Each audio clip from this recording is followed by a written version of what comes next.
Banyak orang berpikir kalau mau budidaya ikan itu harus punya kolam besar, lahan luas, dan modal yang tidak sedikit. Tapi bagaimana kalau lahannya sempit? Bagaimana kalau cuma punya ruang kecil di samping rumah? Apakah tetap bisa jalan? Hari ini saya mau tunjukkan kolam. Ukuran 2 meter, panjang dan 0,5 meter lebar. Ukurannya memang kecil, bahkan banyak yang bilang ini terlalu sempit. Tapi di dalam kolam ini saya tebar 100 ekor ikan. Pertanyaannya, apakah ini aman? Atau justru terlalu padat dan berisiko? Kolam ini dibuat sederhana, rangka kayu, dilapisi terpal, dan memanfaatkan ruang yang ada. Tidak mewah, tidak mahal, tapi fungsional. Justru konsep seperti ini yang banyak dicari oleh pemula. Karena tidak semua orang punya lahan luas. Kalau kita hitung secara kasar, dengan ukuran 2 kali 0,5 meter, luas permukaan kolam hanya sekitar 1 meter persegi. Dengan 100 ekor di dalamnya,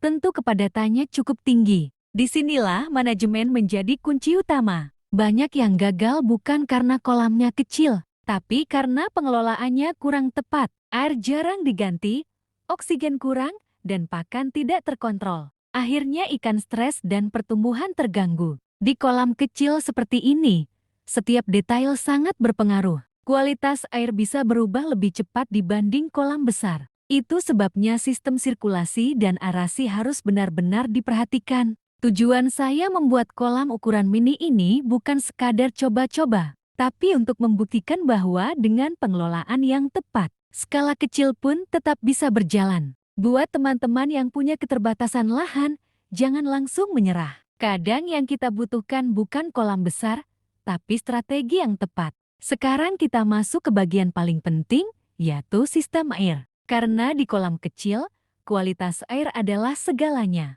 Saya menggunakan sistem aliran dari ember atau tandon di atas. Air tidak dibiarkan diam terlalu lama. Ada sirkulasi yang membantu menjaga kestabilan kualitas air. Selain itu, aerator dipasang untuk membantu suplai oksigen. Kenapa oksigen penting? Karena semakin padat ikan, semakin tinggi kebutuhan oksigen. Jika oksigen kurang, ikan akan terlihat sering muncul ke permukaan dan pertumbuhannya bisa terganggu. Di kolam kecil, perubahan kualitas air bisa terjadi lebih cepat. Sisa pakan, kotoran ikan, dan amonia bisa menumpuk dalam waktu singkat. Itu sebabnya kontrol harus lebih sering. Saya juga tidak memberikan pakan berlebihan. Pemberian pakan harus disesuaikan dengan kebutuhan. Kalau terlalu banyak, sisa pakan akan mempercepat air menjadi kotor. Warna air di kolam ini mungkin terlihat agak kecoklatan. Itu bukan berarti kotor. Bisa jadi karena faktor probiotik atau kondisi dasar kolam. Yang terpenting bukan warna airnya,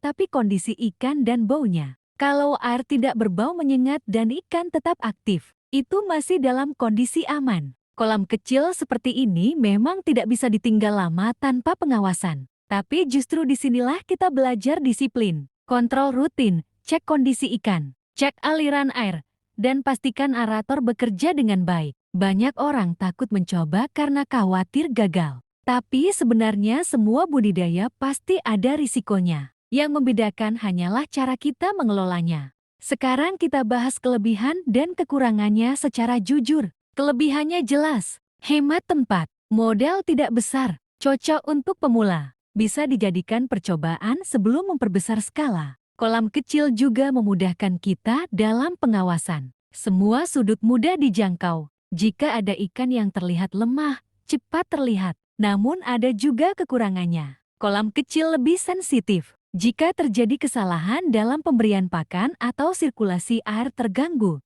dampaknya bisa cepat terasa. Padat tebar 100 ekor di ukuran seperti ini memang bukan angka yang rendah. Tapi selama manajemen air berjalan baik dan oksigen cukup, masih bisa dikontrol. Yang terpenting adalah konsistensi. Jangan malas cek kondisi kolam. Jangan biarkan aerator mati terlalu lama. Jangan memberi pakan berlebihan. Kolam kecil bukan berarti tidak bisa berhasil. Justru dengan pengelolaan yang disiplin, kolam sederhana seperti ini bisa tetap berjalan. Sekarang pertanyaannya kembali ke kalian. Menurut kalian, kolam ukuran 2 kali 0,5 meter dengan 100 ekor ini masih aman? Atau terlalu berisiko? Tulis pendapat kalian di kolom komentar. Kalau kalian mau, saya akan update perkembangan kolam ini dalam 30 hari ke depan. Kita lihat bersama apakah pertumbuhannya bagus atau justru muncul kendala. Karena dalam budidaya, yang paling penting bukan hanya besar kecilnya kolam,